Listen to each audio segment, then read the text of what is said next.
여러분, 바나나 좋아하시나요? 아마 세상에서 가장 친숙한 과일 중 하나일 텐데요. 그런데 있잖아요. 우리가 늘 먹는 이 평범해 보이는 노란 과일 속에 거대한 제국의 흥망성쇠, 또 운명을 바꾼 끔찍한 재앙, 그리고 우리가 상상도 못했던 충격적인 비밀이 숨겨져 있다면 믿으시겠어요? 오늘 우리가 아는 바나나에 대한 모든 상식을 완전히 뒤엎어 보겠습니다. 네, 바로 그 바나나요. 오늘 아침에 우유랑 갈아 드셨을 수도 있고 어제 마트에서 사오셨을 수도 있는 바로 그 바나나 말이에요. 근데 혹시 그 바나나의 진짜 정체에 대해 한 번이라도 생각해 보신 적 있으세요? 네, 맞아요. 가짜입니다. 좀 충격적인가요? 근데 이게 사실이에요. 우리가 지금 먹고 있는 이 바나나는요, 한때 전 세계를 휩쓸었던 진짜 오리지널 바나나가 사라진 다음에 그 자리를 대신하게 된, 뭐랄까, 일종의 대역배우 같은 존재랍니다. 자, 오늘 이야기의 두 주인공입니다. 왼쪽이 바로 한때 바나나의 제왕이었지만 지금은 역사 속으로 사라져버린 그로 미셸, 그리고 오른쪽이 바로 그 왕좌를 물려받은 생존자, 지금 우리가 먹는 캐번디시죠. 아니, 대체 이 둘 사이에 무슨 일이 있었던 걸까요? 자, 이제부터 그 모든 것의 시작을 찾아 시간을 한번 거슬러 올라가 보죠. 모든 건 아주 오래전, 약 1만 년 전으로 거슬러 올라가는데요. 바로 동남아시아의 깊고 푸른 정글에서부터 이야기는 시작됩니다. 이게 바로 바나나의 오리지널 원조 조상입니다. 지금 우리가 아는 그 달콤하고 부드러운 노란 바나나랑은 완전 다르죠? 작고 시퍼렇고 무엇보다 한 입 베어 물면 이가 부러질지도 모를 만큼 딱딱한 씨앗으로 속이 꽉 차 있었어요. 솔직히 말해서 이건 거의 먹을 수 없는 열매였던 거죠. 바로 여기서 인류의 위대한 발견이 시작됩니다. 우리 조상들이 아주 가끔 정말 희귀하게 씨앗 없이 열리는 돌연변이 바나나를 발견한 거예요. 먹어보니까 이게 웬걸? 훨씬 부드럽고 달콤했거든요. 그 순간 깨달은 거죠. 이거다! 그래서 그들은 씨앗으로 번식시키는 대신에 뿌리 옆에서 뿅 하고 돋아나는 새싹을 조심스럽게 옮겨 심기 시작했어요. 이게 어떻게 보면 인류 최초의 복제 기술이나 다름없었던 셈이죠. 이렇게 야생 열매는 드디어 우리 인류의 과일이 된 겁니다. 자, 이제 인류의 손에 길들여진 바나나는요, 동남아시아 정글을 떠나서 아주 길고 긴 세계 일주를 시작하게 됩니다. 바나나의 여정은 정말 수천 년에 걸친 대서사시 그 자체였어요. 기원전 2000년쯤 인도로 건너가고요. 그곳에서 알렉산더 대왕의 눈에 띄기도 했죠. 그리고 서기 650년경에는 아랍 상인들의 무역로를 따라서 저 멀리 중동과 아프리카 대륙까지 퍼져나갑니다. 그리고 마침내 1400년대에는 대서양의 카나리아 제도에 도착하는데요. 이제 다음 여정, 신대륙을 눈앞에 두게 된 거죠. 아, 그리고 여기서 재밌는 사실 하나. 우리가 지금 부르는 이 바나나라는 이름이 바로 이때쯤 생겼다고 해요. 아프리카에서 아랍어로 손가락을 뜻하는 바난이라는 단어에서 유래됐다는 설이 가장 유력한데요. 어때요? 진짜 바나나 한 송이가 손가락 여러 개를 닮은 것 같지 않나요? 자, 이제 이야기는 신대륙으로 넘어갑니다. 그리고 여기서부터 분위기가 좀 더 극적이고 어두워지기 시작해요. 1516년 드디어 바나나가 아메리카 대륙에 상륙합니다. 그리고 한 300년쯤 지났을까요?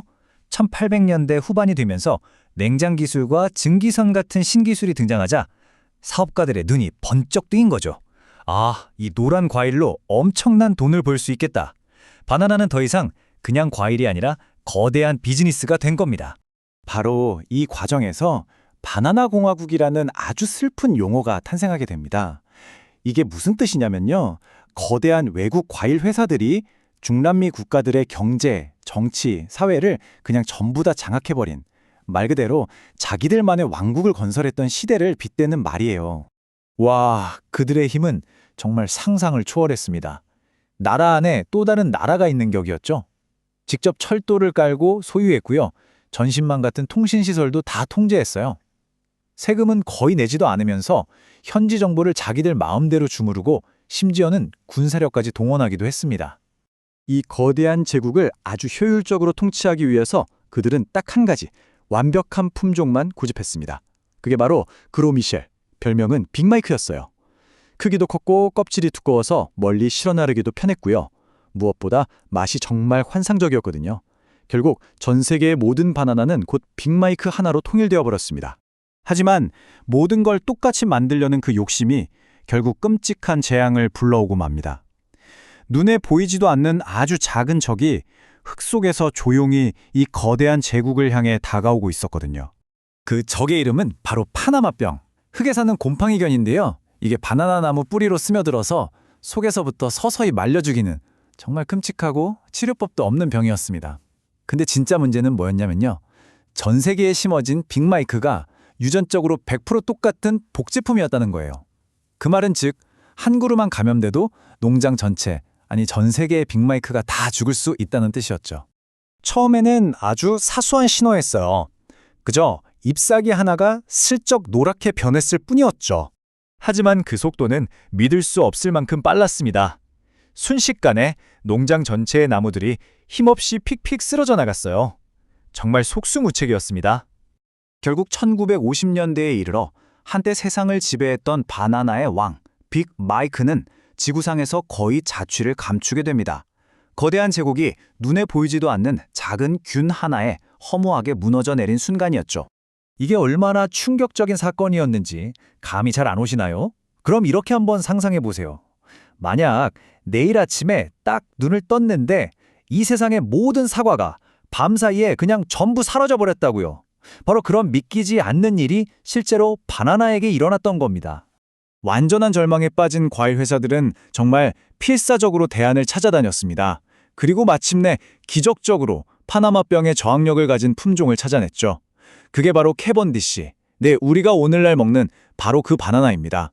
원래 왬이 아니라 이 끔찍한 재앙 속에서 살아남은 생존자였던 거예요. 자, 그렇게 캐번디시가 세온 왕의 자리에 올랐고 인류는 아주 비싼 교훈을 얻은 것처럼 보였습니다. 하지만 여러분, 역사는 반복된다는 말 들어보셨죠? 이 화면이 지금 모든 걸 말해주고 있습니다. 과거에 빅마이크를 멸종시켰던 그 파나마병이요, TR4라는 훨씬 더 강력하고 지독한 변종으로 진화해서 돌아왔습니다. 그리고 지금 우리가 먹는 캐번디시를 공격하고 있죠.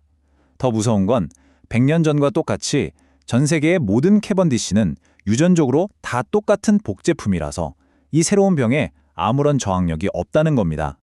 근데 위협이 이 질병 하나뿐만이 아니에요. 전 세계가 단 하나의 품종에만 의존하고 있다는 이 근본적인 위험성, 또 대규모 농장의 환경에 미치는 나쁜 영향들, 그리고 아직도 해결되지 않고 있는 농장 노동자들의 인권 문제까지 지금 바나나는 정말 사방에서 위기를 맞고 있습니다. 그래서 마지막으로 여러분께 이 질문을 한번 던져보고 싶습니다. 만약 내일 우리가 아는 캐번디시 바나나가 사라진다면 우리는 지금과는 전혀 다른 모양, 다른 맛을 가진 새로운 바나나를 과연 사랑할 수 있을까요? 어쩌면 바나나의 미래는 단 하나의 완벽함을 좇는 게 아니라 더 많은 다양성을 인정하고 사랑하려는 우리의 선택에 달려 있는지도 모르겠습니다. 여러분의 생각은 어떠신가요?